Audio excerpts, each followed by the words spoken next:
This is the Passion of our Lord Jesus Christ according to Mark. As soon as it was morning, the chief priests held a consultation with the elders and scribes and the whole council. And they bound Jesus and led him away and delivered him over to Pilate. And Pilate asked him, "Are you the king of the Jews?" And he answered him, "You have said so." And the chief priests accused him of many things. And Pilate again asked him, "Have you no answer to make? See how many charges they bring against you?" But Jesus made no further answer, so that Pilate was amazed. Now at the feast, he used to release for them one prisoner for whom they asked. And among the rebels in prison who had committed murder in the insurrection, there was a man called Barabbas. And the crowd came up and began to ask Pilate to do as he usually did for them. And he answered them, saying, "Do you want me to release for you the king of the Jews?" For he perceived that it was out of envy that the chief priests had delivered him up. But the chief priests stirred up the crowd to have him release for them Barabbas instead.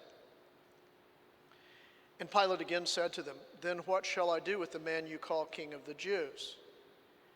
And they cried out again, "Crucify him." And Pilate said to them, "Why? What evil has he done?" But they shouted all the more, "Crucify him."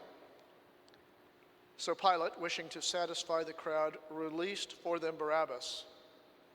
And having scourged Jesus, he delivered him to be crucified. And the soldiers led him away inside the palace, that is the governor's headquarters. And they called together the whole battalion. And they clothed him in a purple cloak, and twisting together a crown of thorns, they put it on him. And they began to salute him, "Hail, King of the Jews!" And they were striking his head with a reed and spitting on him and kneeling down in homage to him. And when they had mocked him, they stripped him of the purple cloak and put his own clothes on him. And they led him out to crucify him. And they compelled a passerby, Simon of Cyrene, who was coming in from the country, the father of Alexander and Rufus, to carry his cross. Okay, now please stand. And they brought him to the place called Golgotha, which means place of a skull. And they offered him wine mixed with myrrh, but he did not take it. And they crucified him and divided his garments among them, casting lots for them, to decide what each should take. And it was the third hour when they crucified him, and the inscription of the charge against him read, "The King of the Jews."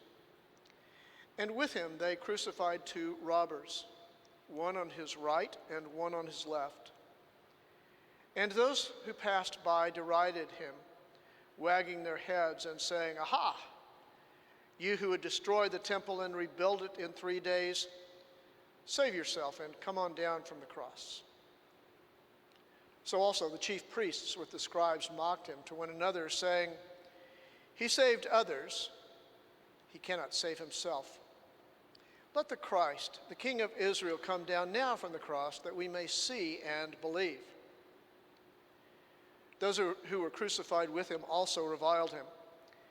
And when the 6th hour had come, there was darkness over the whole land until the 9th hour.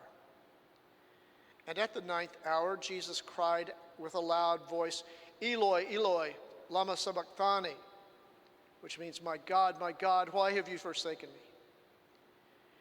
And some of the bystanders hearing it said, "Behold, he is calling Elijah."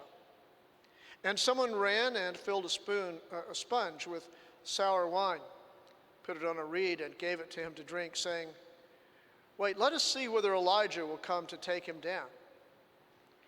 And Jesus uttered a loud cry and breathed his last.